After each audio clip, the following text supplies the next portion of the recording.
ಆಕಾಶವಾಣಿ ಪ್ರದೇಶ ಸಮಾಚಾರ ಓದುತ್ತಿರುವವರು ಸರ್ವಮಂಗಳ ಎಂ ಕುಶಾಲ್. ಮುಖ್ಯಾಂಶಗಳು: ಮಧ್ಯಪ್ರಾಚ್ಯ ರಾಷ್ಟ್ರಗಳಲ್ಲಿ ಉದ್ವಿಗ್ನ ಪರಿಸ್ಥಿತಿ. ದುಬೈ, ಬಹ್ರೇನ್ನಲ್ಲಿ ಸಿಲುಕಿರುವ ರಾಜ್ಯದ 109 ಮಂದಿ. ವಿದೇಶಾಂಗ ಸಚಿವಾಲಯದ ಜೊತೆ ರಾಜ್ಯ ಸರ್ಕಾರ ನಿರಂತರ ಸಂಪರ್ಕ. ಕನ್ನಡಿಗರು ಭಯಪಡದಂತೆ ಮುಖ್ಯಮಂತ್ರಿ ಮನವಿ. ಇರಾನ್ ಇಸ್ರೇಲ್ ಸಂಘರ್ಷ. ಕನ್ನಡಿಗರು ಸೇರಿದಂತೆ ಭಾರತೀಯರ ರಕ್ಷಣೆಗೆ ಕೇಂದ್ರ ಬದ್ಧ. ಕೇಂದ್ರ ಸಚಿವ ಪ್ರಹ್ಲಾದ್ ಜೋಶಿ. ಇನ್ನೆರಡು ದಿನಗಳಲ್ಲಿ ತಂಬಾಕು ಬೆಳೆಗಾರರ ಸಮಸ್ಯೆಗೆ ಪರಿಹಾರ. ಕೇಂದ್ರ ಸಚಿವ ಎಚ್.ಡಿ. ಕುಮಾರಸ್ವಾಮಿ ಭರವಸೆ. ಕೊಡಗಿನಲ್ಲಿ ಆನೆ ದಾಳಿಗೆ ವಿದ್ಯಾರ್ಥಿನಿ ಬಲಿ. ಅರಣ್ಯ ಇಲಾಖೆ ಅಧಿಕಾರಿಗಳಿಂದ ಒಂಟಿಸಲಗದ ಕಾರ್ಯಾಚರಣೆ. ಮಧ್ಯಪ್ರಾಚ್ಯ ರಾಷ್ಟ್ರಗಳ ಕೆಲವು ಭಾಗಗಳಲ್ಲಿ ಹೆಚ್ಚುತ್ತಿರುವ ಉದ್ವಿಗ್ನತೆಯನ್ನು ರಾಜ್ಯ ಸರ್ಕಾರ ಸೂಕ್ಷ್ಮವಾಗಿ ಗಮನಿಸುತ್ತಿದೆ ಎಂದು ಮುಖ್ಯಮಂತ್ರಿ ಸಿದ್ದರಾಮಯ್ಯ ತಿಳಿಸಿದ್ದಾರೆ. ವಿದೇಶದಲ್ಲಿರುವ ಪ್ರತಿಯೊಬ್ಬ ಕನ್ನಡಿಗರ ಸುರಕ್ಷತೆ ಮತ್ತು ಯೋಗಕ್ಷೇಮ ಹೆಚ್ಚಿನ ಆದ್ಯತೆಯಾಗಿದೆ ಎಂದು ಸಾಮಾಜಿಕ ಜಾಲತಾಣದಲ್ಲಿ ಪೋಸ್ಟ್ ಮಾಡಿದ್ದಾರೆ. ಈವರೆಗಿನ ಮಾಹಿತಿ ಪ್ರಕಾರ ವಿಮಾನಗಳ ಹಾರಾಟ ಸ್ಥಗಿತಗೊಂಡಿರುವುದರಿಂದ ಸುಮಾರು 100 ಕನ್ನಡಿಗರು ಪ್ರಸ್ತುತ ಯುಎಇ ಹಾಗೂ 9 ಮಂದಿ ಬಹ್ರೇನ್ನಲ್ಲಿ ಸಿಲುಕಿಕೊಂಡಿದ್ದಾರೆ ಎಂದು ಮಾಹಿತಿ ನೀಡಿದ್ದಾರೆ. ರಾಜ್ಯ ಸರ್ಕಾರ, ವಿದೇಶಾಂಗ ಸಚಿವಾಲಯ, ನಾಗರಿಕ ವಿಮಾನಯಾನ ಸಚಿವಾಲಯ, ಭಾರತೀಯ ರಾಯಭಾರ ಕಚೇರಿಗಳು ಮತ್ತು ದೂತಾವಾಸ ಕಚೇರಿಗಳೊಂದಿಗೆ ನಿರಂತರ ಸಮನ್ವಯದಲ್ಲಿದೆ ಎಂದು ತಿಳಿಸಿದ್ದಾರೆ.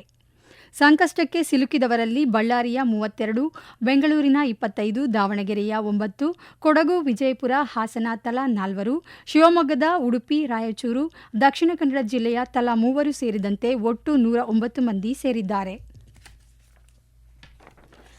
ಪಶ್ಚಿಮ ಏಷ್ಯಾ ಹಾಗೂ ಕೊಲ್ಲಿ ರಾಷ್ಟ್ರಗಳಲ್ಲಿ ಸಿಲುಕಿರುವ ಕನ್ನಡಿಗರನ್ನು ಸುರಕ್ಷಿತವಾಗಿ ಕರೆತರುವಂತೆ ಹಾಗೂ ಅದಕ್ಕಾಗಿ ವಿಮಾನಯಾನ ಸೌಲಭ್ಯ ಕಲ್ಪಿಸುವಂತೆ ವಿದೇಶಾಂಗ ವ್ಯವಹಾರಗಳ ಸಚಿವಾಲಯಕ್ಕೆ ಸರ್ಕಾರದ ಮುಖ್ಯ ಕಾರ್ಯದರ್ಶಿ ಶಾಲಿನಿ ರಜನೀಶ ಪತ್ರ ಬರೆದಿದ್ದಾರೆ.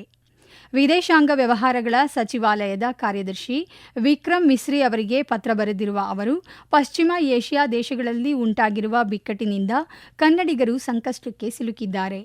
ಕರ್ನಾಟಕ ಹಾಗೂ ವಿವಿಧ ರಾಜ್ಯಗಳ ಜನರನ್ನು ಆದ್ಯತೆ ಮೇಲೆ ತಾಯ್ನಾಡಿಗೆ ಕರೆತರಲು ವ್ಯವಸ್ಥೆ ಮಾಡಬೇಕು ಎಂದು ಪತ್ರದಲ್ಲಿ ತಿಳಿಸಿದ್ದಾರೆ. ನಾಗರಿಕ ವಿಮಾನಯಾನ ಸಚಿವಾಲಯದ ಕಾರ್ಯದರ್ಶಿ ಸಮೀರ್ ಕುಮಾರ್ ಸಿನ್ಹಾ ಅವರಿಗೆ ಪತ್ರ ಬರೆದಿರುವ ಅವರು, ವಿಮಾನಗಳ ಕಾರ್ಯಾಚರಣೆ ಸಹಜ ಸ್ಥಿತಿಗೆ ಬರುತ್ತಿದ್ದಂತೆಯೇ ಕನ್ನಡಿಗರನ್ನು ಸುರಕ್ಷಿತವಾಗಿ ಕರೆತರುವಂತೆ ಮನವಿ ಮಾಡಿದ್ದಾರೆ.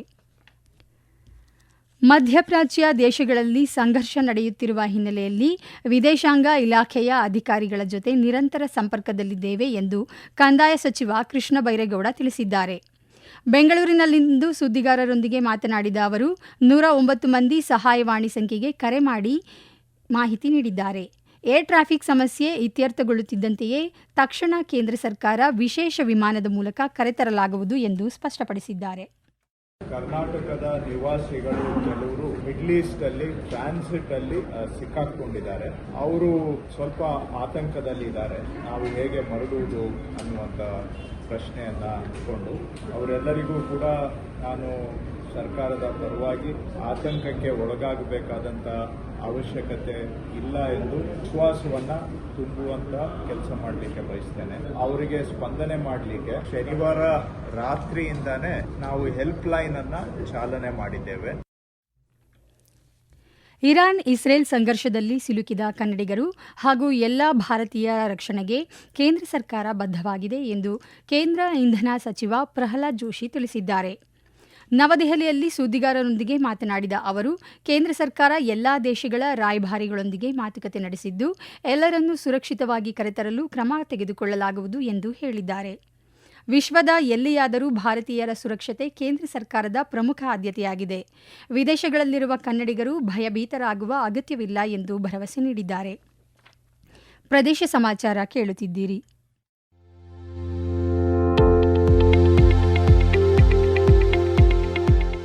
ನಮ್ಮ ಎಲ್ಲ ರಾಷ್ಟ್ರೀಯ ವಾರ್ತೆಗಳು ಹಾಗೂ ಪ್ರದೇಶ ಸಮಾಚಾರ ಈಗ ಆಕಾಶವಾಣಿ ನ್ಯೂಸ್ ಕನ್ನಡ ಯೂಟ್ಯೂಬ್ ಚಾನೆಲ್ನಲ್ಲಿ ಲಭ್ಯ. ನಮ್ಮ ಎಕ್ಸ್ ಖಾತೆ ಮತ್ತು ಇನ್ಸ್ಟಾಗ್ರಾಂ ಖಾತೆ ಆಕಾಶವಾಣಿ ನ್ಯೂಸ್ ಕನ್ನಡ. ಹೆಚ್ಚಿನ ಮಾಹಿತಿಗಾಗಿ ನಮ್ಮ ಫೇಸ್ಬುಕ್ ಖಾತೆ ಆಕಾಶವಾಣಿ ವಾರ್ತೆ ಕನ್ನಡವನ್ನು ಅನುಸರಿಸಿ. ಮಾಹಿತಿಗಳ ಹೂರಣ, ವಾರದ ಕಾರ್ಯಕ್ರಮ, ಪ್ರಚಲಿತ ವಿದ್ಯಮಾನ ಪ್ರತಿ ಬುಧವಾರ ರಾತ್ರಿ 9:15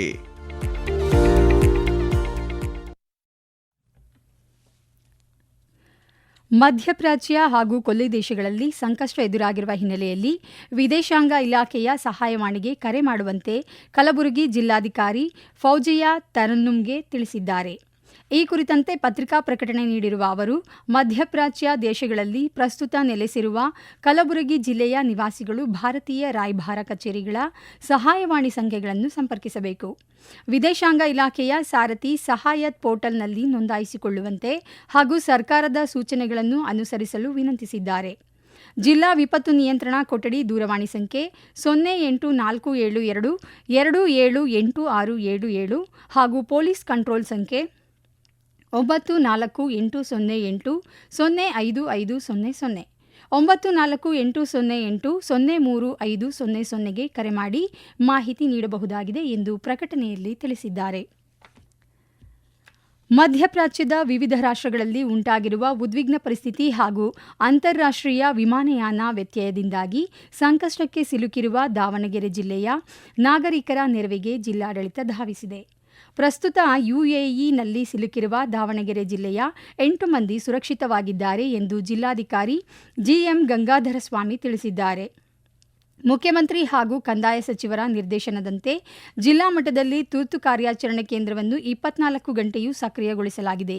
ಸಂಕಷ್ಟದಲ್ಲಿರುವವರು ಅಥವಾ ಅವರ ಕುಟುಂಬದ ಸದಸ್ಯರು ಮಾಹಿತಿಗಾಗಿ ಜಿಲ್ಲಾ ಸಹಾಯವಾಣಿ ಸಂಖ್ಯೆ 08192 234034 ಸಂಪರ್ಕಿಸಬಹುದಾಗಿದೆ ಎಂದು ಮಾಹಿತಿ ನೀಡಿದ್ದಾರೆ.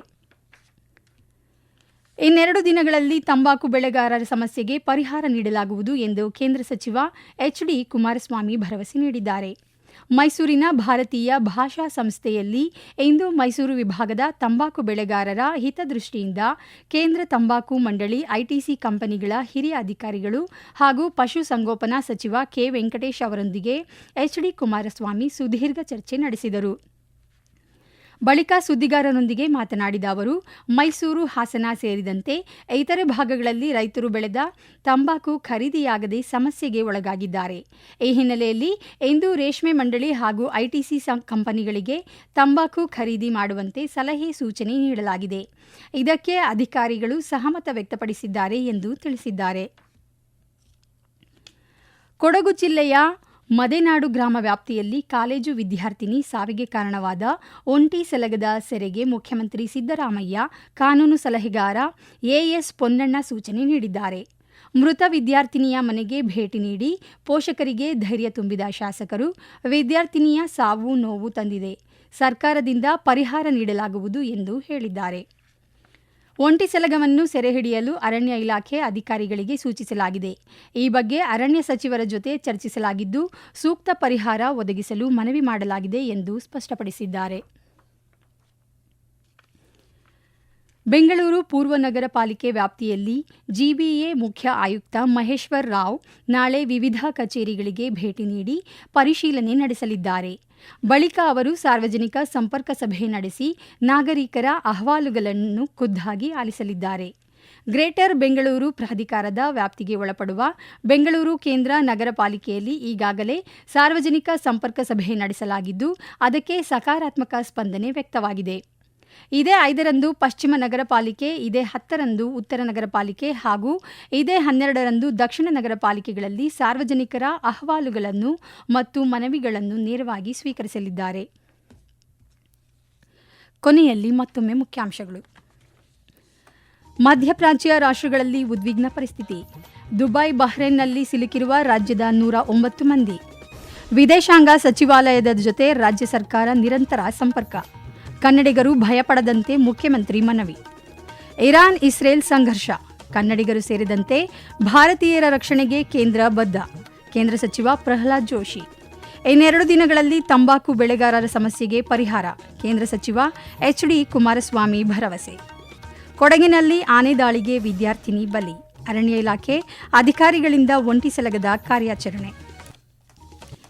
ಇಲ್ಲಿಗೆ ಪ್ರದೇಶ ಸಮಾಚಾರ ಮುಗಿಯಿತು. ನಮ್ಮ ಮುಂದಿನ ವಾರ್ತಾ ಪ್ರಸಾರ ಸಂಜೆ 6:40ಕ್ಕೆ.